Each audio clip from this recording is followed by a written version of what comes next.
રાજકોટમાં electric city બસના પૈડા થંભી ગયા છે। સમયસર પગાર નહીં થતા બસના ડ્રાઈવરે વીજળી હડતાલ પર ઉતરતા હજારો મુસાફરોને ભારે હાલાકીનો સામનો કરવાની ફરજ પડી છે।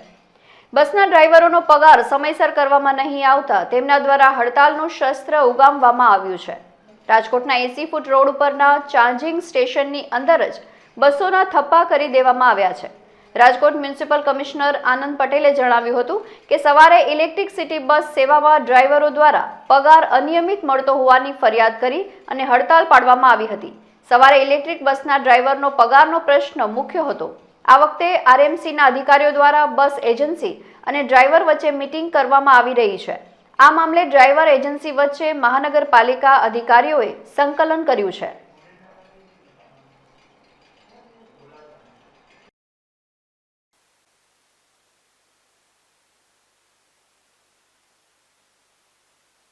હડતાલ રાખવાનું મેઇન કારણ એ છે કે અમારી સેલેરી ટાઈમસર નથી, એના કારણે હડતાલ રાખવામાં આવેલ છે। આ રીતનું તો ઘણો સમયથી ચાલે છે અને લેખિતમાં પણ આપણે ઓફિસમાં લખાણ આપેલ છે, જે સમય એ લોકો તારીખ ફિક્સ કરી આપતા નથી। પગલા લેવામાં બીજું અમારે તરફથી બીજું કાંઈ નહીં હોય, પણ જ્યાં સુધી એ લોકોના કોઈ અધિકારી કે અમને કોઈ સંતોષકારક જવાબ નહીં મળે ત્યાં સુધી આ હડતાલ યથાવત રહેશે। મોટામાં મોટો પ્રોબ્લેમ તો સાહેબ આ દરેક ડ્રાઈવર પોતપોતાની રીતે હપ્તા ભરતા હોય છે, કોઈ પોતે પોતાનું ઘર ચલાવવાનું હોય છે, સામે વેકેશન દરમિયાન એકબીજાને ફી ભરવાની હોય છે, બાળકોનું આયોજન જોવાનું હોય છે ઘરનું। આ બધું આયોજન વિખાઈ જવાના કારણથી આ એક માંગ છે અમારી। જ્યાં સુધી એમના કોઈ અધિકારી કે ઉપરથી કોઈ નહીં જવાબ આપે ત્યાં સુધી આજ રોજ ડ્રાઈવર દ્વારા હડતાલ રાખવામાં એટલા માટે આવી છે કે એ લોકોને સેલેરી ટાઈમસર થતી નથી, એટલા માટે।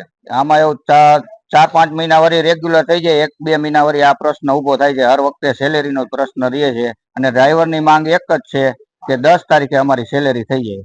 જ્યાં સુધી કોઈ અધિકારી કે ઓફિસ સ્ટાફ કે ગમે આપણે કંપની દ્વારા જ્યાં સુધી એક ફિક્સ તારીખ કરવામાં નહીં આવે ત્યાં સુધી ડ્રાઈવરનું એવું કહેવાનું થાય છે કે સેલેરી નહીં થાય ત્યાં સુધી અમે હડતાલ સ્થગિત રાખશું। આગળ 9 તારીખે ડ્રાઈવર લોકોએ બધાએ લેખિતમાં આપણી પીએમઆઈ ઓફિસમાં આપેલ છે કે ભાઈ સેલેરી અમારી મોડી 10 તારીખે કરી દેવા વિનંતી। આપણા મુખ્યત્વે જે જાહેર પરિવહન વ્યવસ્થા છે એમાં ડીઝલ બસ પ્લસ ઇલેક્ટ્રિક બસ આપણે જે છે ઇલેક્ટ્રિક બસ ના મારફતે આપણે સંચાલન કરી રહ્યા છે। એટલે હાલનો આ જે પ્રશ્ન છે એ ઇલેક્ટ્રિક બસના જે ઓપરેટર છે એમને લગતો પ્રશ્ન છે। એમના જે ડ્રાઈવર એમના તરફથી હાયર કરેલા હોય છે અને પગાર બાબતેની માગણીને લઈ અને પ્રશ્ન હાલમાં ઉપસ્થિત થયેલ છે।